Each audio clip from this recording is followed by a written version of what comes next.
Assalomu alaykum do'stlar. Bugun sizlar bilan juda ham muhim narsani o'tamiz. Bu xatoni juda ham ko'p o'zim qilganman oldin. Imtihonga kirganimda ham doim talabalarga hayron qolardim. Task 1 ni ochadida, даже task 2 da ham xuddi shu ahvol. Ochadida darrov yozishni boshlaydi. Men hayron qolganman, shok bo'lib qolganman. Nahot mani writing shunaqa chatoq bo'lsa, shunchalik bir poor bo'lsa derdim. Keyin imtihondan chiqqandan keyin o'sha liftda British Councilda ham IDPda ham lift bor bilasizlar. Gaplashib, qalay bo'ldi imtihon, u bu deb gaplashardik imtihondan after the exam, like conversation. Aytishardi, ulgurmadim umuman dedi. Men aytardim, ha, ochib yozishni boshladinglar o'sha desam, to'g'ri, lekin to'g'risini aytsam, task 1 ham task 1 ga ulgurmadim xullas. Task 2 ni zo'rg'a tugatdim. Task 1 ga ulgurmadim, overall yoza olmadim, body paragraf yoza olmadim. Xullas hayron qolardim, nahotki 1 soatda odam ulgurmasa. Shunaqa vaqtlar bo'lganki, men task 2 ni yozayotganimda, ishonsanglar, 15, adashmasam 18 minut reja qilganman. 18 minut. O'shanda 8 olganman writingdan. Task 1 ham xuddi shunaqa reja qilaman. Planning guys, bu juda ham muhim narsa. Okay, planning, okay, reja tuzaman ekanda, bo'ldi deb turib, 2-3 ta narsani chizib qo'yish bilan ish bitmaydi. Agar sizlar tezroq yozishni xohlasanglar imtihonda, task 1 ni misol uchun qanaqa task 1 bo'lishidan qat'iy nazar 20 minutga qolmasdan, 17-18 minutga qolmasdan yozishni master qilmoqchi bo'lsanglar, rejani ustida ishlashingiz kerak. Juda ham qattiq. Rejasiz iloji yo'q. Task 2 da ham xuddi shu ahvol. Даже task 2 ni yarim soatda yozib qo'ysa bo'ladi, faqatgina boshida 10 minutda zo'r plan qilsanglar. 10 minutda plan qilib 15 minut yozib qo'ysalar bo'ladi. Albatta keyboard typing ham imtihondan oldin praktis qilishlari kerak. Hamma narsa birinchi bo'lib planningga borib taqaladi. Bugun sizlar bilan task 2 ni emas, task 1 da ko'rib chiqamiz. Xudo xolisa keyingi darsda men sizlarga task 2 haqida ham, qanday planning qilish haqida ham aytaman. Bugun qaranglar do'stlar, oldin IELTS topshirganmisizlar, topshirmaganmisizlar, 6 olganmisizlar, balki 6,5-7 olgandirsizlar. Demak, bu video all level, hammaga birdek manfaatli bo'ladi. Shoshilmasdan oxirigacha ko'rishlarini maslahat beraman. Tushunarli guys. Demak, bugun planning by Bahas blog. Xo'p, tasavvur qiling, mana barcha imtihonda tushib qoldi sizlarga. Xo'p, asosan o'zi planning qanday qilinadi guys? Steps to successful planning. Birinchisi, understand the rubric, ya'ni taskni tushunish. Hozir sizlarga barchani ko'rsatdimmi? Shuni birinchi tushunib olishlar kerak. 20-30 sekund maksimum. Find a clear overview. Kamida 7 olmoqchi bo'lganlarga maslahatim, find a clear overview. Iloji yo'q overallsiz.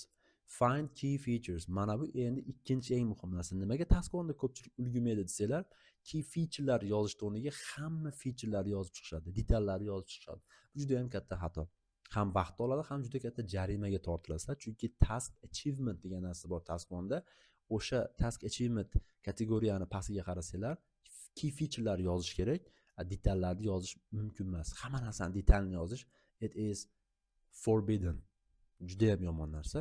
Va oxirida qilingan ish bu, divide the task into separate paragraphs logically. Logikaga, mantiq bilan paragrafga bo'lish. Mana shu 4 ta etapda sizlar 3, 4 yoki 5 minutda tugatsanglar bo'ladi. Mana shu narsa bo'lgandan keyin yozish o'z-o'zidan oson bo'lib ketadi. Chunki nima qilishni bilasizlar-da.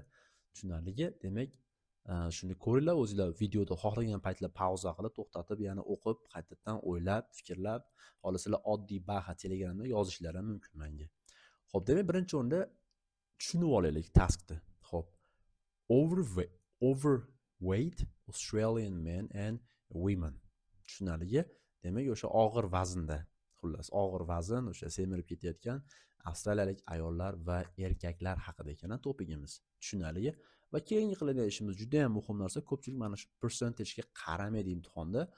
Son deb, chunki imtihonda under exam condition bo'ladi va shu noto'g'ri praktis qilgani uchun, demak imtihonda dovdirab qolgani uchun protsentga qaramasdan raqam deb orada olib qo'ygan talabalar ham juda ham ko'p. Demak, bu protsentni, misol uchun, birinchi 1980-yilda malesga qaraydigan bo'lsak, demak, Avstraliyadagi erkaklarning 40%, ya'ni 100% shkalada, demak 40% semiz bo'lgan.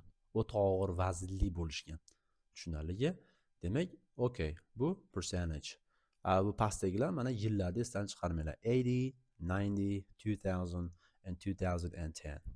Va mana bu blue color, nimadagi o'sha barlar, blue bars, are for males va orange bars are for females va ko'rib turibsizlar, hushyor bo'linglar. Demak, yaxshilab o'rganib chiqamiz. Mana shu understand qilishga ketadigan, understanding qilishda kerak bo'lgan narsalar. Demak, har bitta detallarga spesifik diqqatni qaratamiz va nima haqida yozishda uje bilib olamiz. Va mana bu yillar esdan chiqmasin, guys. Iltimos, yillar esdan chiqmasin. Tushunarligi, mana endi understand rubric qildik, ko'rib chiqdik, nima haqidaligini bilib oldik overall. Endi eng asosiy steplardan biri bu overview ni topish. Qanaqa overview? Konkret. Hamma ham topa olmaydi. Shunchaki o'sdi, tushdi, unaqa bo'ldi, bunaqa bo'ldi emas. Yana ham clear overview. Just overview emas, clear. Chunki 90% bola biladi. O'sdi, increase, decrease zo'r qilib yodlab oladi. Lekin guys, bu yerda boshqa narsalar ham bor, shularni ham qo'shish kerak. Misol uchun, demak boshladik. Xo'p, birinchi bo'lib males bilan femalesga qaraydigan bo'lsak, ikkalasi ham overall 80-yilga qaraymizda va 2010-yilga qaraymiz. Nima bo'lyapti? Oxir qanday tugayapti? Ikkalasi ham nima bo'ldi? Increase bo'lyapti. Okay, bu birinchi part xolos. Demak, overallda birinchi qismi ikkalasi ham increase bo'ldi. Qoyil. Ikkinchisiga qarasanglar, demak, ayollardan ko'ra erkaklar ko'proq, demak, og'ir vaznlik erkaklar ko'proq bo'lgan ekan ayollardan ko'ra. Mana bu ikkinchi overview, demak, yana ham clear bo'lyapti. O'zi clear overview nima desa, men shunaqa tasavvur qilamanki, tasavvur qilinglar, mana overview man sizlarga hozir aytib beryapman, sizlar barchasiga qaramasdan bitta varaq bilan ruchkani olib, shuni chizib berishinglar kerak. Yaqin, approximately o'sha taskni menga chizib berishinglar kerak. Shu darajada mana shu haqiqiy clear overview bo'ladi. Demak, qaytaraman, clear overview bu degani, demak sizlar topdim, misol uchun line graphni olinglarda, birorta yo pie chartmi, farqi yo'q, olib overview topinglarda, o'rtog'inglarga o'sha taskni ko'rsatmasdan aytinglar. Xullas, manaqa line graph, overview manaqa, qani chizib ko'rchi.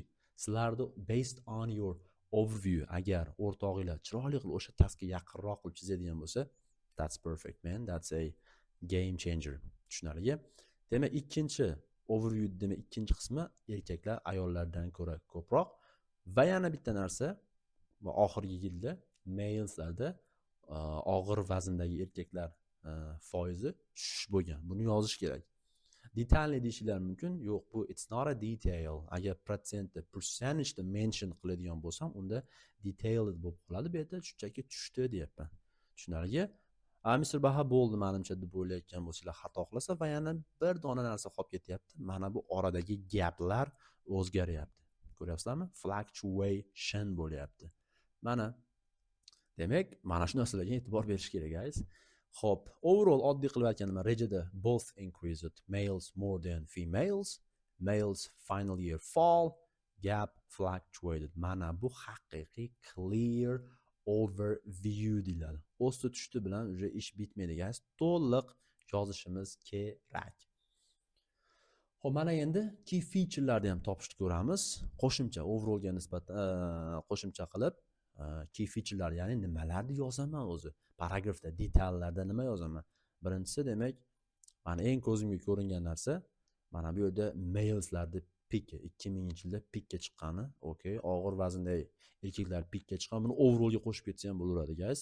Men hozir ko'rsatayotgan narsa 8 atrofida bo'lishi mumkin, balkim writingdan 9 olgan talaba yoki examiner yana ham qo'shimcha narsalarni kiritish mumkin. Tushunyapsan? Qanchalik asosiy featurelarni ustida ishlasanglar, shunchalik writinglar kuchayib ketaveradi. Faqat iltimos chegara bor. 100 ta key feature topish bu it's impossible. Imtihonda aniq 20 minutda emas, 200 minutda ham yoza olmaysizlar. O'shaning uchun maslahatim chegara bilan asosiy key featurelarni olamiz bo'ldi. Hamma narsaga diqqat bilan yondashish ham menimcha it's a little mistake. Demak, mana bu yerda key feature bu 2000-yilda erkaklarning pikka chiqqani va yana bitta key feature mana bu yerdagi gap. Eng katta gap shu yerda bo'lgan. Okay, buni paragrafda qoldirib ketaman. Include qilaman albatta. 80-yildan boshlab erkaklar 40% dan, demak, o'zini pikiga 65% ga oshdi. Tushunarligi? Deb turib, keyin mana bu yerda aytamiz, keyingi key feature bu asosiy yozilish kerak bo'lgan detallardan biri. Demak, oxirgi yilda tushish bo'lgani qanchaga tushdi? approximately 5% ga tushdi, lekin tushganiga qaramasdan baribir oldingi early yearslardan yuqoriroqda qoldi desak, bu yana ham zo'r. Hali task one'da comparison qiladigan joylari ham bor. Compare qilsalar вообще zo'r chiqadi. Mana yillarni compare qilish, mana bu yerda females, males bo'lgani uchun genderlarni nima qilish, bir-biriga compare qilish, bu вообще dahshat narsa. Compare, contrast, ya'ni bir xilliklarni compare qilish, umuman bir-biriga teskari keladigan narsalarni contrast qilish deyiladi. Mana shu haqiqiy writingni haqiqiy nima deydi? Secret sauce deb qo'yadi 8+ uchun. Xo'p, bomba menimcha key featurelar topdik. Endi females ham qarab qo'yamiz. Mana bu yerda stable increase bo'ldi, key feature, va oxirgi yillarda stable bo'ldi. Oxirgi yillarda leveled off or stabilized or remained constant or remained unchanged deb zo'r qilib bu yoqdan ChatGPT bilan gaplashib, kelishib yozsanglar bo'ladi. Xo'p, mana key featurelar topdim. Endi paragraphing should be logical and clear. Paragrafga qanday qilib bo'laman? Bu yerda endi menga osoni, men uchun juda ham oson ko'rinayotgan bu yerda genderlarga qarab bo'lib olaman. It's logical, it is easier, separate paragraphs. Xo'p, bam. Paragraph 1 males o'zini yozaman, ko'ryapsizlar? Oddiy. Va paragraph 2 females bo'ladi. Okay. Endi yillarga bo'lib yozsa ham bo'ladi. Misol uchun 1980-yildan 2000-yilgacha va 2000-yildan 2010-yilgacha qilib bo'lsa ham bo'ladi. I don't know guys. O'zingizlar bilasizlar, sizlarga qaysi texnika imtihondan oldin practice qilasizlar, qaysi texnikaga qo'linglar ko'proq kelishib qolgan bo'lsa, o'sha bo'yicha ishlasanglar bo'ladi. Demak, oxirida tip beraman sizlarga guys. Time management tips. Qanday qilaman desanglar, planningga from 3 to 5 minutes, ya'ni maksimum 5 daqiqa task one'ga plan qilishga ajratamiz. Writing around 10 minutes, maximum 10 minutes. So before the exam you have to practice a lot. You have to master the keyboard art. Tushunarli? 10 minutda yozsa bemalol bo'ladi. Chunki nima yozishni bilgan odam 10 minutda yoziladi. Agar yoza olmayotgan bo'lsanglar, planningni o'rgangandan keyin ham demak sizlarda o'sha keyboardda problem bor. Adashmasam bu yerda typemonkey.com degan veb-sayt bor, вообще dahshat. 10 minutda qancha yozishlar hisoblasanglar bo'ladi. O'zi 150 tadan ko'proq yozish kerak, okay? Va oxirgizda eng muhim narsa editing. Planni zo'r qilib, zo'r yozgan bilan oxirida edit, ya'ni vocabularylar to'g'rilash, punctuationlarni, nuqta virgullarni joyiga qo'yish, spelling mistake'lar ustida ishlash. Даже o'zimda ham ko'p bo'ladi. Raqamlarni adashtirib qo'yaman. 20% deyishdi unga, 25% degan paytlarim bo'lishi mumkin-da.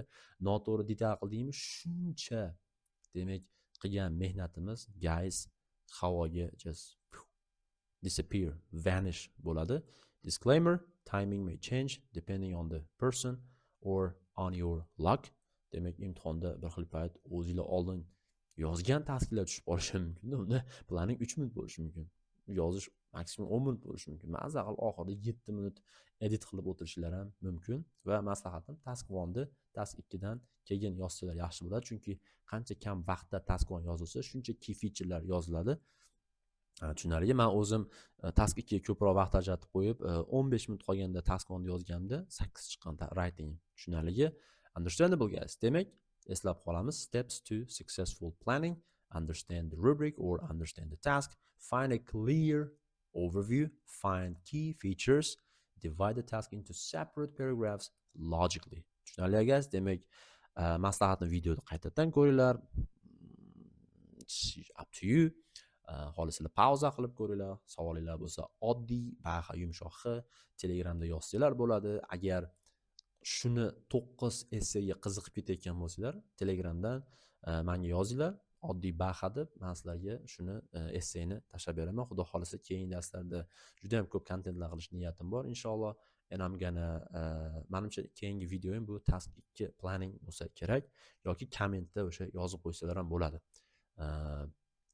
Yana qanaqa muammolarlar bor, shularga yechim sifatida video lesson tayyorlasam bo'ladi. Hammaga rahmat. Thanks a lot. Bye bye guys.